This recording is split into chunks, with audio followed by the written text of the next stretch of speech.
Greetings, comrades. It is I, Miriam, the only Miriam, and thank you so much for tuning in. Here we are with another story time. By the way, I'm really debating whether if I should call these like Armenian or like cultural story times memories with Miriam or something of that sort, but who knows. Today, we are discussing how I may know a famous Armenian scientist. Before we get started, please be sure to like, comment, and subscribe. Click on the zangak or the bell icon to receive notifications from this channel. Share this video with your other comrades. Comment down below what else you would like to see from this channel. So let us set the stage.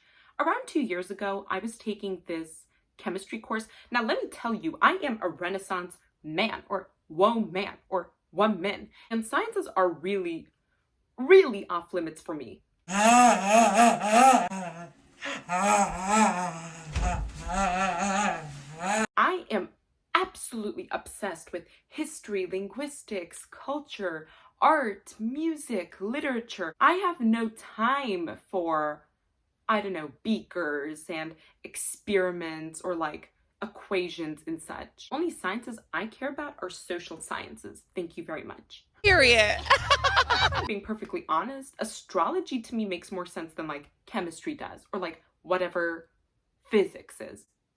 So this all is quite ironic because my paternal side of the family is actually all in sciences. I mentioned this in a previous video, which also dealt with sciences and such, but my father is a PhD chemist.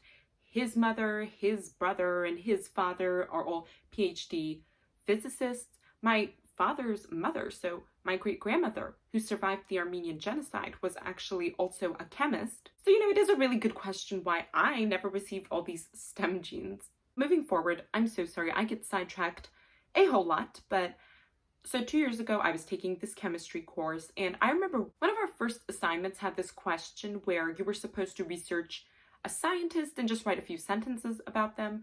So I remember, I think I was going through a list of scientists or whatever, and I spotted one that had an Armenian last name. And there I found Yuri Oganessian. And I was like, oh wow, hello, Barev Dzez. I see you, yes, this numem. Fellow Armenian had been detected. So I did some research on him, and it turns out that he founded number 118 on the periodic table, Oganes. And he was a Russian-Armenian scientist who worked with a team of American scientists in the USSR. And I was extremely eager to have found such an incredible Armenian figure. That Armenian excellence was overwhelming me. I went to school, I spoke to the class about it, and I was all like, oh, he's Armenian just like me. I'm Armenian just like him. It was all fun and games.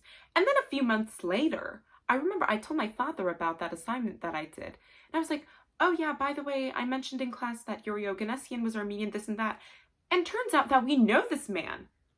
When I tell you that this happens to Armenians all the time, where like they find some sort of Armenian and they turn out to know them or be related to them somehow, or like some relative, I don't know, their grandmother's, uncle's, I don't know, friend's friend or someone met them or like married them, this and that. We are all interconnected. So turns out that Yuri Oganessian and my paternal grandfather were colleagues. And Yuri Oganessian is still alive to this very day. I believe he lives in Russia. I think he lives in Rostov, which is where my grandfather was born, but I'm not sure. I mean, I know this isn't like super crazy, like, oh, I founded like the entire periodic table with Yuri Oganessian, but there's some sort of connection apparently. I know this may sound like really minuscule, but it was just so strange to read about somebody and then to like find out that you have not necessarily family ties to them, but there's some sort of acquaintance there. I mean, who knows? What if someday we bring Mr. Oganessian onto this channel? Maybe he can finally teach me what gravity is. Anyways, comrades, we have reached the end of this video. I apologize. These story times of mine are so short and like actually very pragmatic and concrete compared to all my other videos. But thank you so much for tuning in. Please be sure to like, comment, and subscribe. Click on the zangak, share this video with your other friends. And yeah, let's like manifest a Nobel Prize for Mr. Yuri Oganessian. Anyways, comment down below what other sorts of videos you all would like to see. And as always, շնորհակալություն եւ կտեսնվենք. Կտեսություն.